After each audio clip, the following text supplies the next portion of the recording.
Hi friends, అందరూ ఎలా ఉన్నారండి? Welcome to my channel. Friends, ఈరోజు నేను మీకు చూపించబోయే వీడియో ఏంటంటే అల్లం వెల్లుల్లి పేస్ట్ అండి.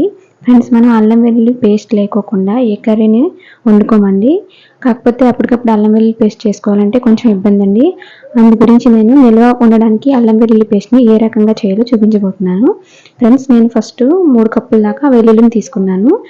మనం 3 కప్పుల వరకు వెల్లుల్లిని ఇలాగా తొనలుగా విడదీసేసుకొని చేసుకున్నానండి. మీరు కావాలంటే పైన పొట్టు కూడా వలిచేసుకోవచ్చు. నేనైతే వలవట్లేదండి.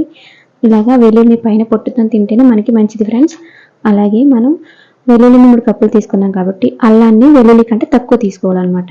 ఇది 3 కప్పులు తీసుకుంటే ఇది 2.5 కప్పులు అలా తీసుకోవాలండి. అల్లం కనుక మనం ఎక్కువ వేసుకుంటే అల్లం వెల్లుల్లి పేస్ట్ అనేది చేదొచ్చేస్తుందండి. ఇది మాత్రం గుర్తుపెట్టుకోండి. అందుకని కొంచెం తక్కువగానే అల్లాన్ని తీసుకోవాలి.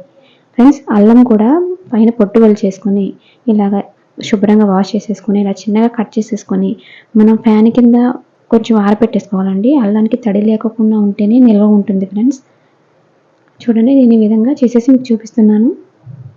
ఫ్రెండ్స్, ఇప్పుడు ఒక మిక్సీ జార్ తీసుకున్నాను. ఈ మిక్సీ జార్ కూడా తడి లేకోకుండా ఉండేలా చూసుకోవాలన్నమాట. మనం నిల్వ ఉండడానికి చేస్తున్నాం కాబట్టి తడి లేకోకుండా ఉండడం వల్ల ఏంటంటే ఎక్కువ రోజులు నిల్వ ఉంటుంది. ఇప్పుడు ఈ మిక్సీ జార్లోకి ముందు అల్లం ముక్కలు వేసేసుకోవాలండి. 2 కలిపి వేయడం వల్ల ఏంటంటే ఒకేసారి నలగవండి. విడివిడిగా వేసుకున్న తర్వాత 2 కలుపుకోవాలి. ఈ విధంగా వేసేసుకొని ఒకసారి మనం మిక్సీ పట్టేసుకున్నాము ఫ్రెండ్స్. నేను మిక్సీ పట్టి చూపిస్తాను. ఫ్రెండ్స్, చూడండి, మనం మిక్సీ పట్టుకున్నప్పుడు వాటర్ ఏమీ యూజ్ చేయకోకుండానే మిక్సీ పట్టుకోవాలండి. చూడండి, కొంచెం నలిగింది కదా, మనం వాటర్ అయితే వేయకూడదు. ఇందులోనే కొంచెం సాల్ట్ అయితే యాడ్ చేసుకోవచ్చండి. లైట్గా వేసామంటే కొంచెం మన సాల్ట్ అనేది వేయడం వల్ల అల్లం బాగా నలుగుతుంది అనమాట. నేనైతే ఇలా చేస్తానండి. ఇప్పుడు ఇంకోసారి మిక్సీ పట్టి చూపిస్తాను ఫ్రెండ్స్. చూడండి, ఈ విధంగా మనకి మెత్తగా అయిపోవాలన్నమాట అల్లం అనేది. చూడండి, పేస్ట్ అయిపోయింది. మనం వాటర్ అయితే యూజ్ చేయకూడదండి, సాల్ట్ అయితే యూజ్ చేయొచ్చు, లేకపోతే ఆయిల్ అయినా వేసుకోవచ్చండి.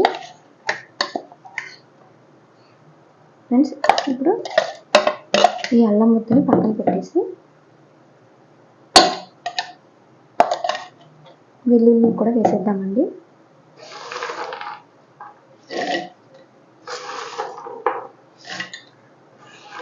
ఫ్రెండ్స్, ఇది కూడా నేను మిక్సీ పట్టి చూపిస్తాను. ఫ్రెండ్స్, చూడండి, వెల్లుల్లి కూడా చూడండి అక్కడక్కడ కొంచెం నలిగింది. అప్పుడు మనం ఏం చేయాలంటే ఇందులోనే సగం పక్కన పెట్టేసి మనం ముందుగా మిక్సీ పట్టుకున్న అల్లం పేస్ట్ ఉంది కదండి, అది ఇందులోకి యాడ్ చేసేసుకోవాలి. ఇలా